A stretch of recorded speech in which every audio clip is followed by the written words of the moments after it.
No, no, Exactly. no. That's not the way it works, Mr. Cazell. No, Mr. Cazell. All right, listen, brother, listen. You don't get to tell me what my job is. I've been doing it for 25 years. Then that's why they have appellate courts for the fourth or fifth time. I decide what this jury gets to see today. I decide. That is, by definition, the role of the judge at a jury trial. I get to decide what goes in front of that jury. If you don't like the decisions I make, you appeal those decisions. That's the way it works. What this jury has to decide today is whether or not you violated the township ordinance on that date. Hold on. None of these legal arguments about whether or not I should recuse myself or whether or not you notice me up for constitutional rights, none of that has to go to that jury. The number of motions, I'm going to let you pick which one you want to deal with first. Well, this emergency motion stay needs to be addressed immediately, requesting the judicial bias and the process violation. Okay, just hold off with the argument. Hold off with the argument. The question was, what do you want to start with? Okay, so you filed something Friday. I took a quick look at it today. Is that any different than the motion to stay that you filed previously? This is just bringing the fact that all the motions I have filed. Is that a yes or no, Mr. Crusoe? Well, it's covering all the judicial bias. Okay, listen to my question. Is it any different than the last motion to stay proceedings you filed?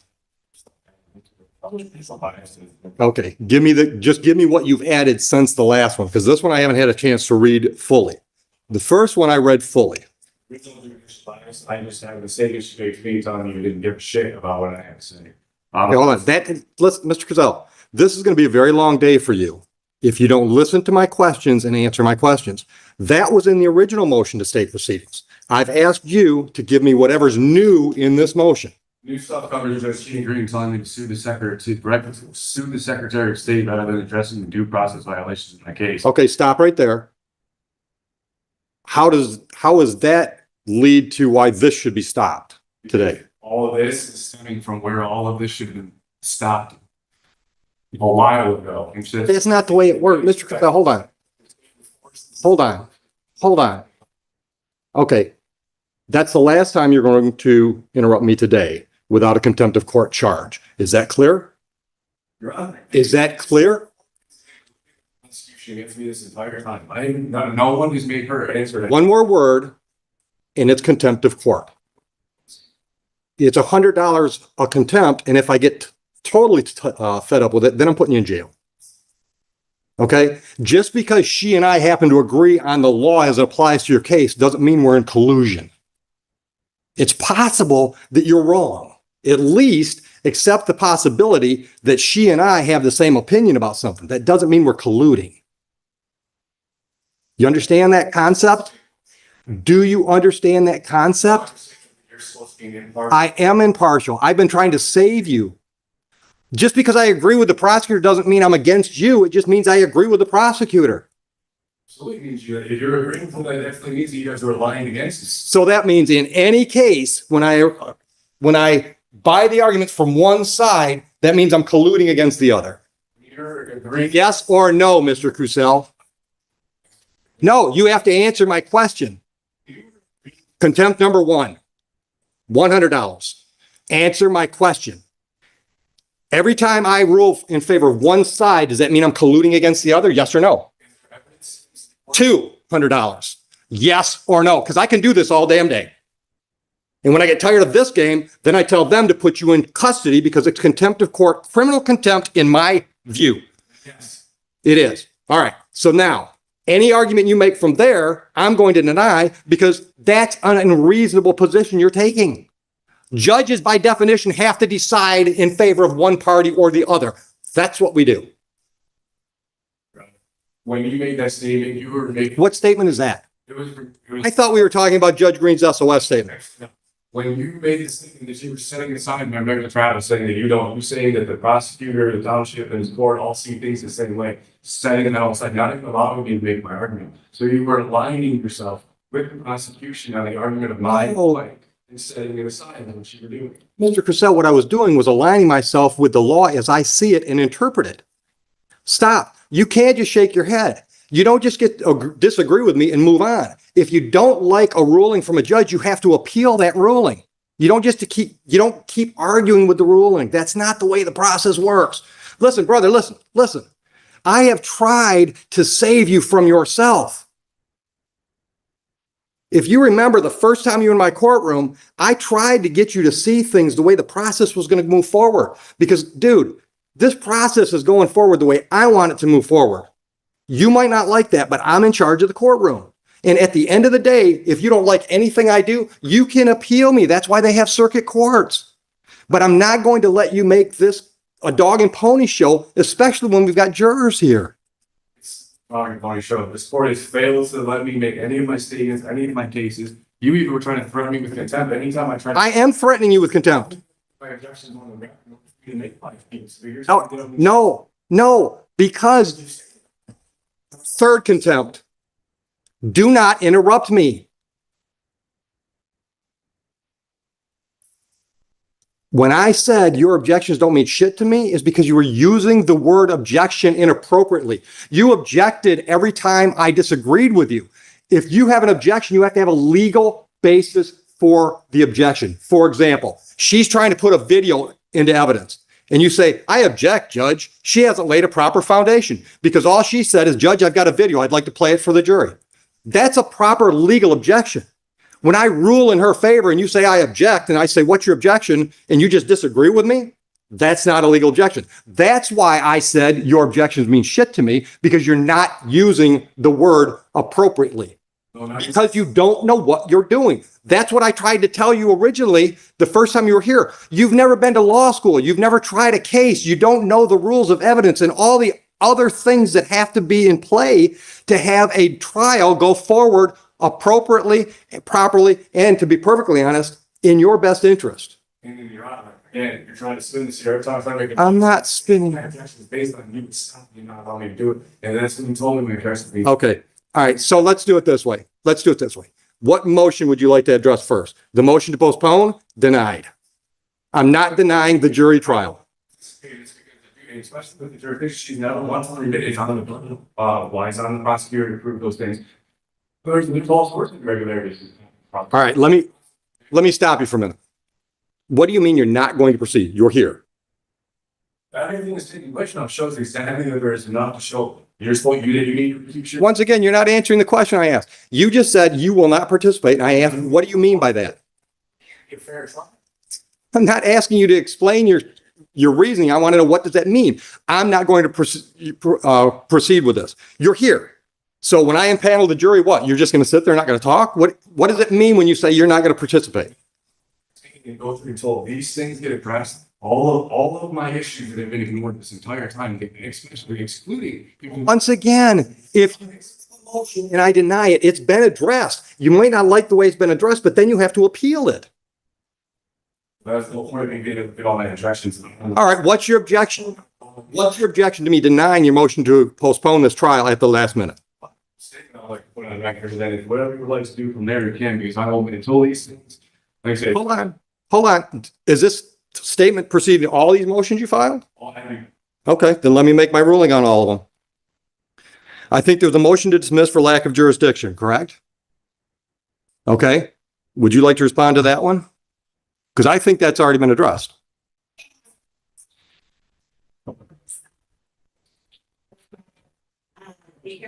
Please arrested Mr. Crusoe while he was in Huron Township, but if a district court has jurisdiction over offenses that occur within the township, both civil and criminal, this is criminal and Did you appeal Judge Green's decision on that motion? I'm prosecuting because I've been in contact with the appeals. Okay, so there's no appeal filed yet, correct? Getting all involved. I'll take that as a yes. There's no appeal filed. That motion is denied then. She made the ruling. You don't get to ask me to make the same ruling. Once again, don't interrupt me because I can go to 4 real quick. Judge Green, a judge in this court, ruled on that exact motion and denied your motion. That motion has not yet been appealed, and it certainly doesn't get appealed to me. Is that clear? Yes. Thank you. Next motion. Motion to, The judge can't just come in here and say that there's. yes, the judge can. Listen to me. Then appeal her to circuit court. A judge made a ruling. You don't get to keep arguing that same motion. All she said was that Judge Martin was sending aside and that I should go sue the Secretary of State. The things that she's claiming and saying were never said to me. And anybody, I have all the recordings and they're submitted to the court. These things were never said to me. And then she comes here and makes these accusations and saying that the judge said this, the judge said that. Fine, then I'll say the same.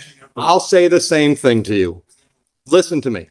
Here, on your motion to dismiss for lack of jurisdiction, denied. By me, you can appeal me. Because the reason she stated, the Township of Huron issued you a citation. This court has jurisdiction over citations issued by the Township of Huron. So for that reason, I'm prepared to move forward and adjudicate that citation. Is that clear enough so you can appeal my decision?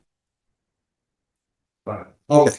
Next one up is motion to reconsider for bias and judicial misconduct. Denied. Would you like me to clarify that in any way? Yes, absolutely. Okay.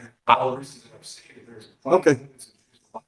Then guess what? The Court of Appeals can overturn me because I'm not biased to you.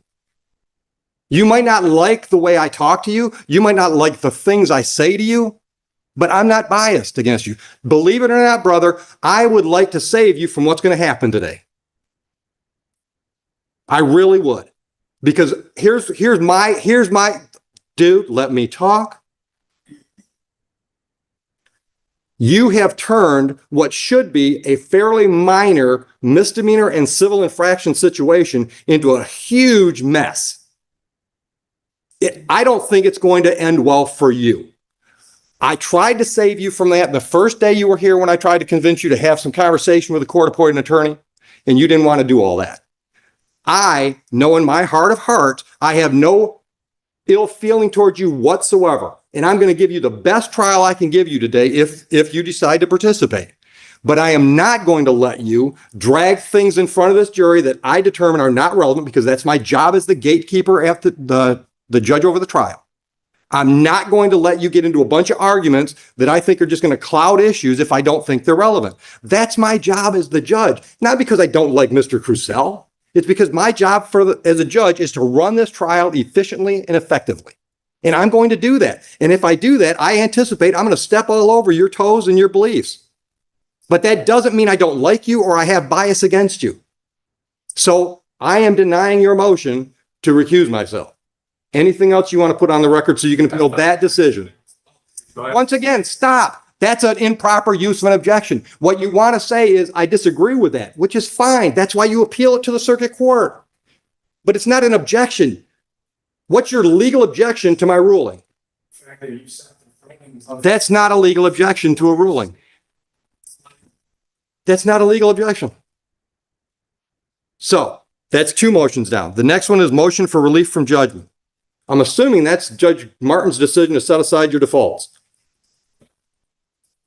All right. Do you really want me to grant that motion? Because if I grant your motion, that means the default that was set aside, defaults that were set aside are reinstated. Is that really what you want today? Well, listen, the thing is what I'm saying. Mr. Crucell, yes or no? You filed a motion asking me to set aside a decision that was made. Do you really want me to set that decision aside? Because that means those civil infractions are then in default and they're done. Is that a yes or no? Yes or no? Do you want me to set aside those do you want me to set aside the default set-asides? Do you want me to reinstate those default judgments? Then I'll deny that motion. All right. You filed something called Notice of Constitutional Rights, which I didn't see anything where it required me to make any decisions or anything else. You're just letting me know that you're standing on the Constitution? So am I. All right. The emergency stay we dealt with. You also file an affidavit of non-consent. You didn't need to file paperwork for me to know you didn't consent with the proceedings, but I got the message there. Was that the only message I was supposed to get out of that document? Essentially, yeah. Okay.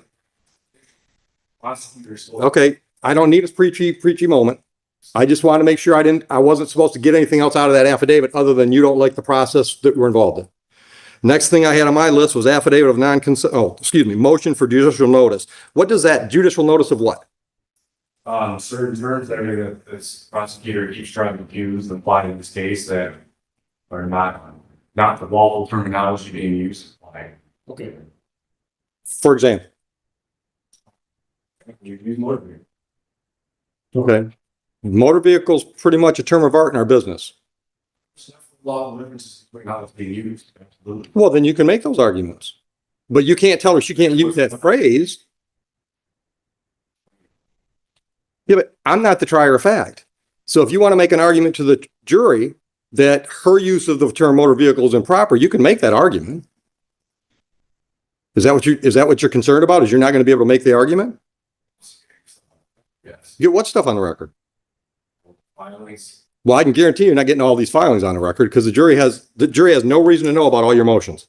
All of this has to go, everything's taking place. No. Exactly. No, that's not the way it works, Mr. Cazell.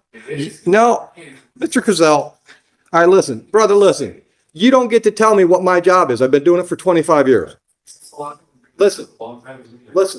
Well, then that's why they have appellate courts for the fourth or fifth time. I decide what this jury gets to see today. I decide.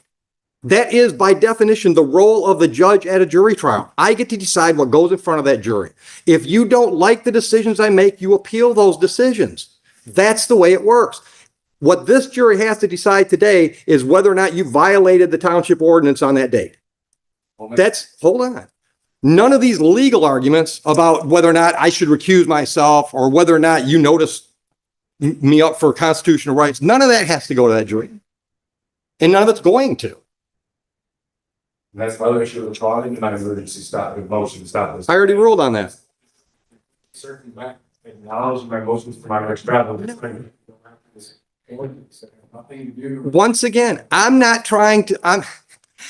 doing my function as a gatekeeper for a jury trial. I'm deciding what's relevant and what's not. And you can disagree with me that all day long. But we're going to do it, once again, we're going to do it my way. You can appeal me. I've been appealed before. I'll probably be appealed before I retire again. It's okay. That's the way the process is set up. I encourage you to appeal me.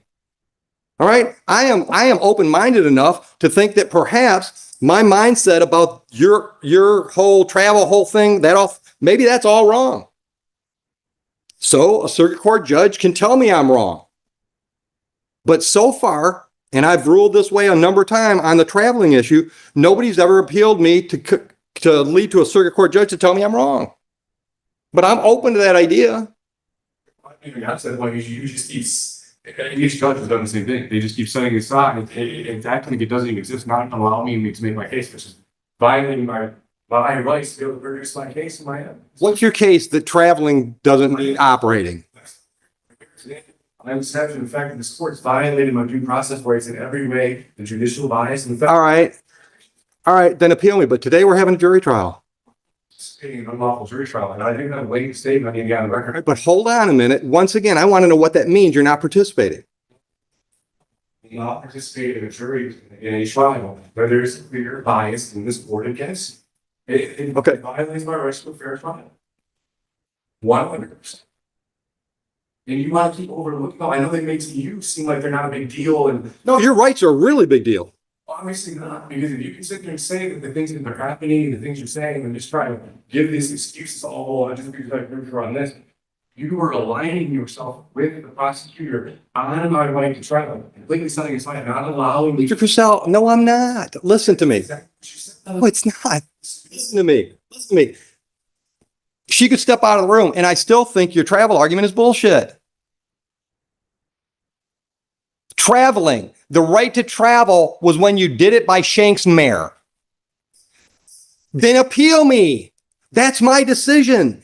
Appeal me. When you're driving a motorized vehicle or traveling in a motorized vehicle, that brings all those ordinances into play. That's my legal ruling. Appeal it. I encourage you to do that. But that whole traveling argument, which, dude, I've been through that argument a whole lot more than you have. Trust me, in the last 25 years, I've had that argument a lot. Traveling as you try to apply it meant you could not be stopped by the government from walking from one venue to another. But when we got motorized, then the rules kicked in. Rulings from the American Jurisprudence side that literally stated that yes, first of all, you're allowed, and including automobiles, as long as one does not interfere with another's rights. And this has been something that's been established to be secure. Then appeal me. Take that precedent and appeal me. Boy, I must be complaint as well. Okay, that's your right. I'm not trying to stop you from doing any of that stuff. I'm just trying to stop you from bogging down this jury with stuff that I've determined is not appropriate today. Because just because you're determining it based off of what though? That's what I'm saying. All these things are relevant and they are accurate. They're relevant to you. They're not relevant to me. I've made the decision. I have made the decision. I made that decision months ago and you didn't appeal that, I mean, the process we're kind of which is not an appeal. is an extreme, lawyer when there is bullshit that you can't do that. Absolutely, I do that. 100%. No.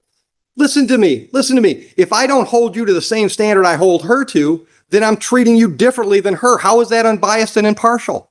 You've decided to engage yourself in this venue, in this arena. That means you got to know the jury structure. Yes, you have. I'm forced to be here. But you didn't have to do it. You didn't have to do it as an untrained layperson. You had free access to qualified, competent legal counsel. They're still here. There's one right there behind you.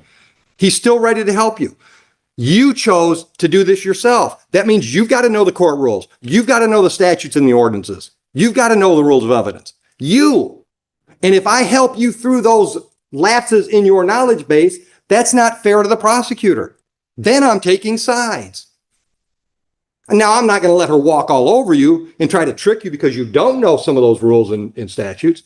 But I am absolutely going to require you to know what you're doing because you've chosen to do it. That doesn't show bias. That shows impartiality. There is no partial anything. I have the. Once again, Mr. Crusoe, that's your opinion.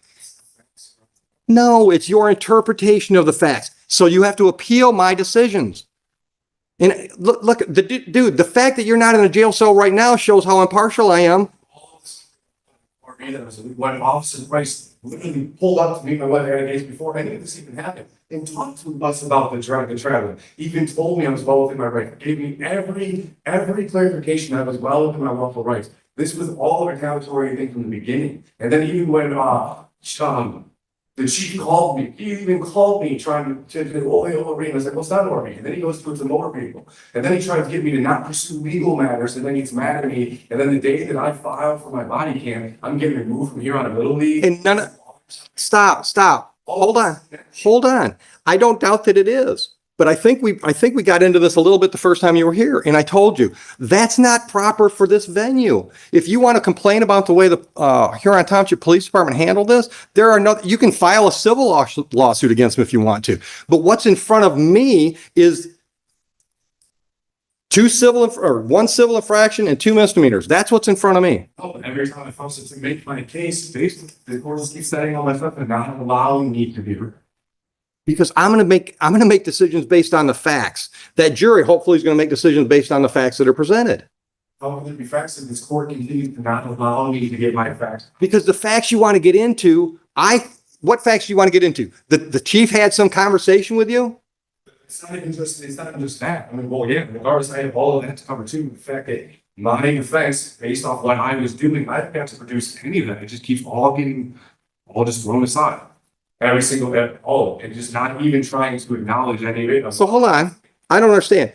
Hold on. You want to be able to testify to this jury? No, that's not. I'm not testifying. That's what I'm saying. It's the amount of traditional bias in this case. I'm done hearing about bias. You need to appeal me. I don't feel I have bias. Well, I don't feel that I will have a fair trial here with everything that's been taking place. Why I filed policy? Why I did. And I've denied all these things. Well, of course you can deny it. Again, showing again that this. Once again, Mr. Crusoe, just because I disagree with you doesn't mean I'm biased against you. Maybe I just think you're wrong. Is it possible we could have a difference of opinion? Tina Green told me that she was just not announcing myself because the Secretary of State will make sure that this isn't a big deal. I'm showing. I'm not going to. It's no impartial sport here. I've never brought a Secretary of State, have I? This is where this all stems from. These are the things I've been trying to get noticed. This thing talked about. What do you want getting noticed that we're not getting noticed? The fact that this collusion and judicial bias. It is not collusion. What? All right, listen. What are you going to do today? Because I'm ready to bring the jury in. This is the moment everything starts getting real. The judge has denied every motion, the jury is waiting outside, and now the defendant has to decide whether he's actually going to participate in his own trial. Stop. I've denied all your motions. I'm ready to set the trial. Are you not going to be here? Your Honor, as established, nothing is even put in here, right? And especially regarding the jurisdiction stuff. Once again, we're at $300 now. We're going to $400. I'm going to ask you the question again. I'm ready to call the jury. Are you going to leave?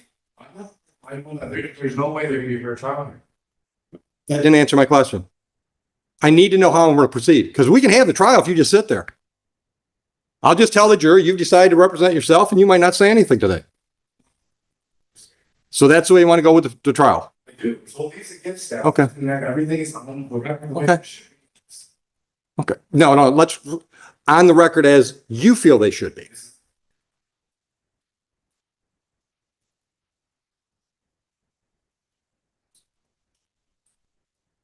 I brought the sites that I left the sites at home and bringing up the person's jurisdiction. And hold on. Once again, I want to just, because he just walked in the room. Once again, I want to let you know there's a very competent, experienced legal attorney here, defense attorney here, that's more than willing to help you with this if you want his help.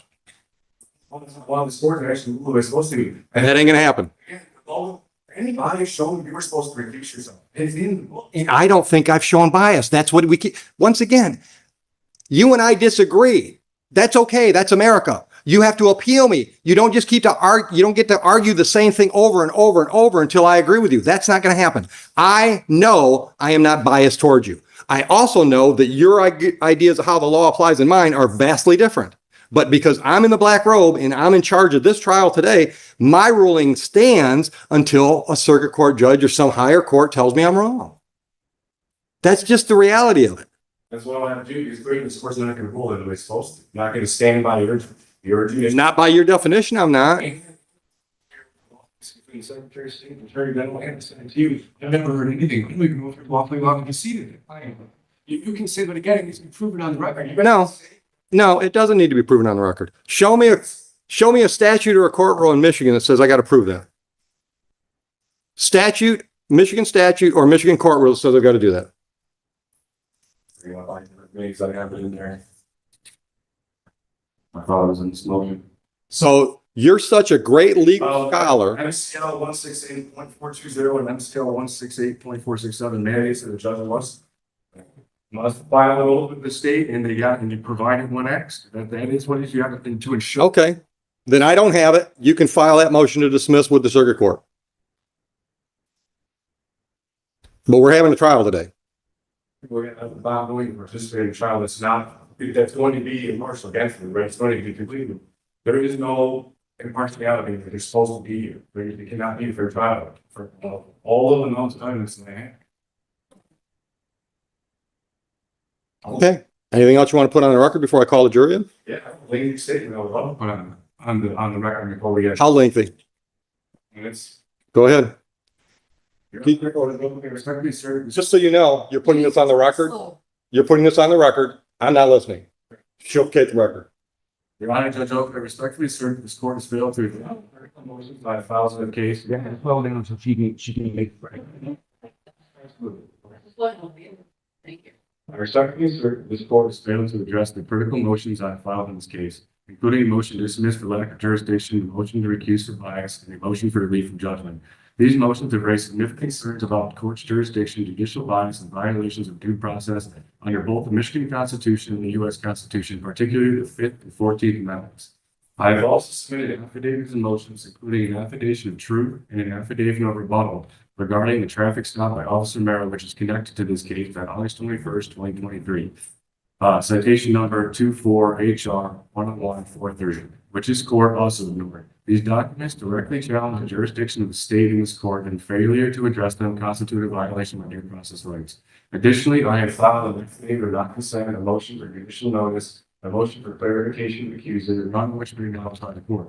In Marbury v. Madison 5 U.S. 137, the U.S. Supreme Court clearly established that any law repugnant to the Constitution is void. I believe the action or lack thereof of the court violate the fundamental constitutional principles. In Murdoch versus Pennsylvania, 319 U.S. 105, the court reaffirmed that no state may impose fees or penalties for exercising a constitutional right. And Thompson v. Smith, 155, reinforced that the fundamental right to travel freely without undue interference. Additionally, Title V U.S.C. 556D, 557, and 706 require that any judicial or administrative proceeding be fair, free from bias, and based on factual evidence.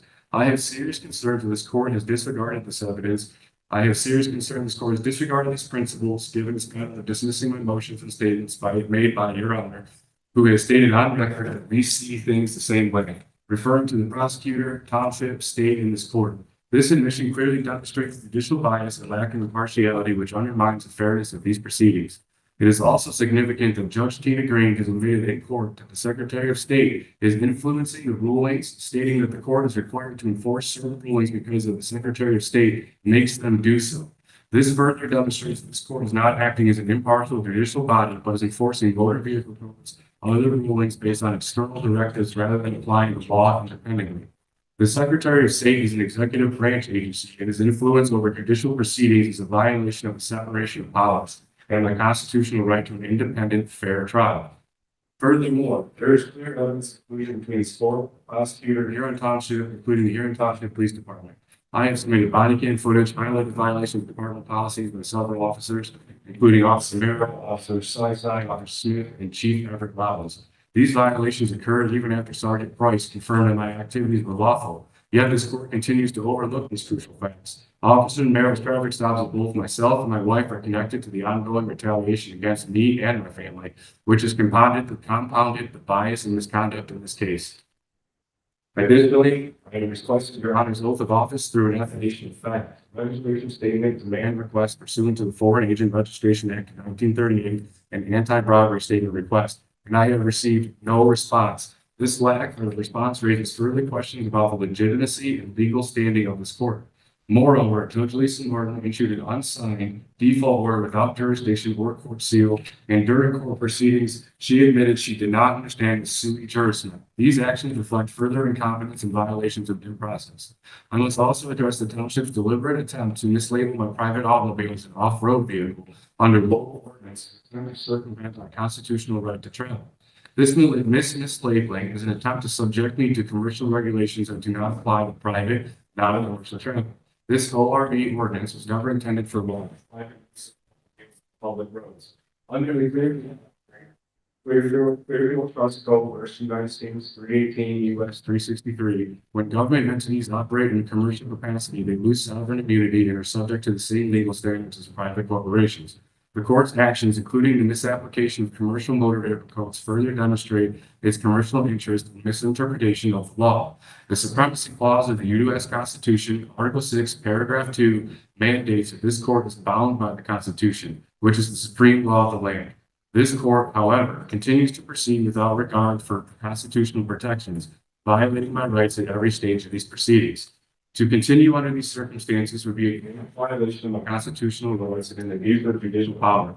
I respectfully request that the court issue rulings on the pending motions, including a jurisdictional challenge, and immediately dismiss this case by citing overwhelming evidence of judicial misconduct, bias, and due process violations. So these issues remain ignored. I will seek immediate appellate relief, hold all parties accountable, including Your Honor, Judge Martin, Judge Tina Green, Prosecutor Caitlin Margaret Foley, Officer Miro, Officer Sly, Officer Smith, Chief Everett Robbins, and the Huron Township Police Department.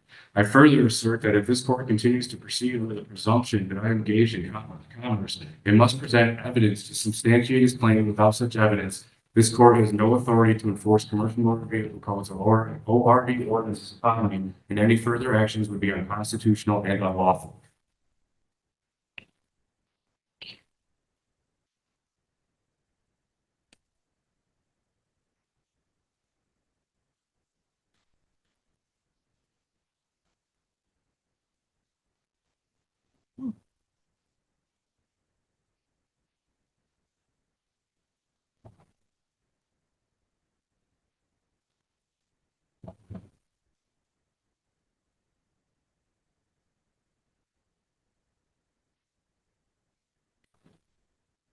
All right, here to court district court back in session.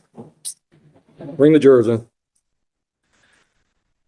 Mr. Crucell, just so you understand the process, we're going to do voir dire. Did you have a chance to talk about the iPad? No. Hold on a minute, Joe.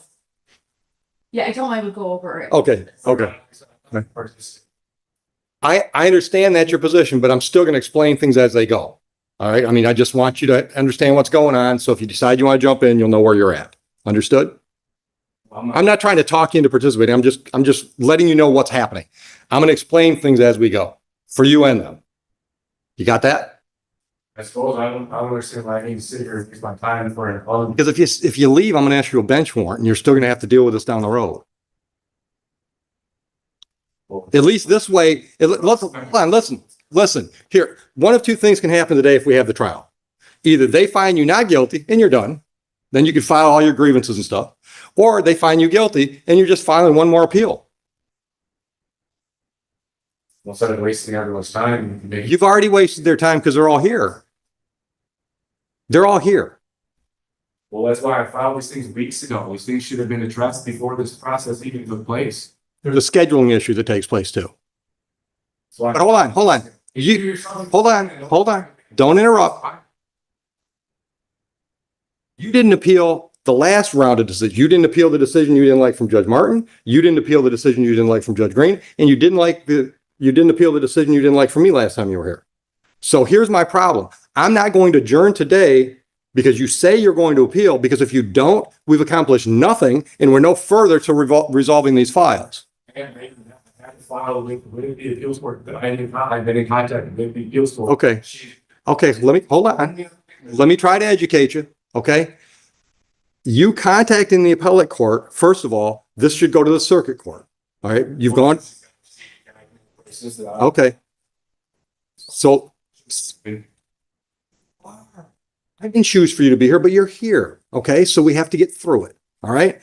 So the way it works is you don't just talk to them about an appeal, you actually file and perfect an appeal, but you didn't perfect the appeal. So there is no appeal. You started the process, but there is no appeal. So we're going to go forward today. The only question is, are you going to be in the chair or not?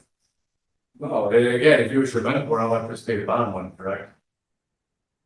Depending on what I set the bench warrant at. It can be whatever I want it to be. Once again, but see, you think that's bias, right? And that's me explaining to you the way the process works. I could set a $10,000 cash bail on this. And until a circuit court judge tells me that's got to be set aside, it's the bail. That's the bond I set if I set it.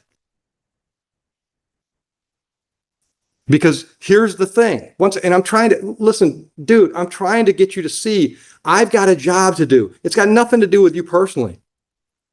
All right, you keep bringing this, I'm having so much trouble getting through to you. I'm thinking the next step is a competency exam.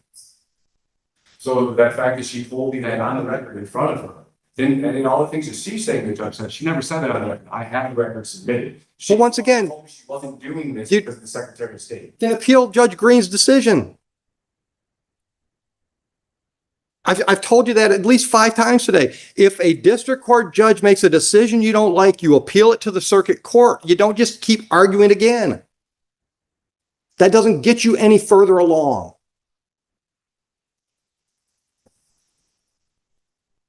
So if you don't participate today, if you just sit there, that's fine. We'll have a trial. You can jump in if you want to. You don't have to. I mean, in any criminal trial, the defendant doesn't have to do anything. But at each step of the game, I'm going to let you know what your options are. So for example, when we do voir dire, I'm going to ask questions of the prospective jurors. She's going to ask questions of the prospective jurors. You can ask if you want to. You don't have to. All right. When it's time to pick the jury, she has a certain number of challenges she can use. So do you. You don't have to exercise those challenges, but that's the way we pick the jury. Do you understand that process? I've been trying to get all this stuff established with the courts and the and I still have evidence that I'm trying to get from the township that they're using lead codes to redact, which they did with the policy information that I tabled and got them to give me the policy because they were trying to use links on. And I, Okay, stop right there. Hold on. Stop right there. Stop right there. That's something new evidence you're waiting for. What are you waiting for? this is where I haven't got it to even get to. No, tell me what it is. What? Evidence that was that I requested through FOIA's in the very beginning with my bottle camera. No. But what is it? You're looking for some records, some ordinances? What? Part of the traffic stuff, comments and things that were put in there that Hold on. In where? in the comments. You don't have police reports? Well, I do, but I found out that they withheld certain documents that when I filed my FOIA, they didn't give to me. And then upon doing more filing for more stuff, I uncovered that they withheld certain documents. That are getting the whole thing. Hold on. Let me hear what she just said. Just hold on. Go ahead. Do you have any idea what he's talking about? He's putting things from the stop and notes and, You mean like the officer's personal notes? Had notes. and, for example, body on camera where they're sitting in their patrol car and the computer is on. Those are all mean material that can't be discoverable. It can't be shared with people outside those that are, have the security clearance to observe or handle the material. So that's what he's referring to. Okay. That's not what I'm referring to. The notes on the computers and stuff, that's not what there's even stuff that was in the body cam that when they were talking to the chief, that they purposely redacted out of the conversations, and the notes that that are completely all redacted, has nothing to do with computers, it has nothing to do with personal information and names or addresses. There were things that were stated in conversations that were taking place in these notes. Let me stop you. During the traffic stop? I found out that they withheld this when they should have given to me in the very beginning with my FOIA for everything that's involved in my traffic stop. They didn't. Okay, hold on. I'm trying to clarify. Are you talking about like, how do I want to say this? Personal comments between two or more individuals? No, it's not personal comments, it was stuff that was logged through the traffic stop. Like, No, stop. But I got to understand what you mean. Logged through the traffic stop. You mean it showed up on camera and then they edited the camera? yeah. Or edited the recording? As well, and there was no clear reasons why. Every time I'm trying to get reasons to why they did it, what it's next, because they're supposed to label why it is. I haven't got anything. And then it's in the comments sections of like what was going on. Hold on. Comments on the incident report? It's not the incident report, it was through the, while the traffic stop was taking place, stuff that was being entered through, like, I can't remember exactly what the paperwork is I am. Like I said, I'm in the process of getting it all. I'm appealing to the supervisor, and then he vaguely gave, just cited statutes and codes, but he was supposed to tell me how and why I didn't even see them applying to the lead sections, which are failing to do because same thing with. All right, so hold on. So what I'm hearing, I want you to confirm whether or not I'm hearing it correctly. I think what you just said was those comments section things that you want, they're telling you that's all lien stuff and it's protected. Yeah, but I have other. Hold on. Is that a yes? That's what they're telling you? Essentially. Okay. So, and I didn't, part of the site, the whole thing paper I got from them, they didn't do it in any of the other ones. Only. Hold on. Other one what? All the, because they're in several books, several times the cops came over. And just like that, the courtroom showdown finally reached its boiling point. The judge gave warning after warning, explained the process over and over, and still the arguments never stopped. Some people will see a judge defending the courtroom process. Others will see a man convinced the system was stacked against him from the beginning. Either way, this is the kind of courtroom moment people never forget.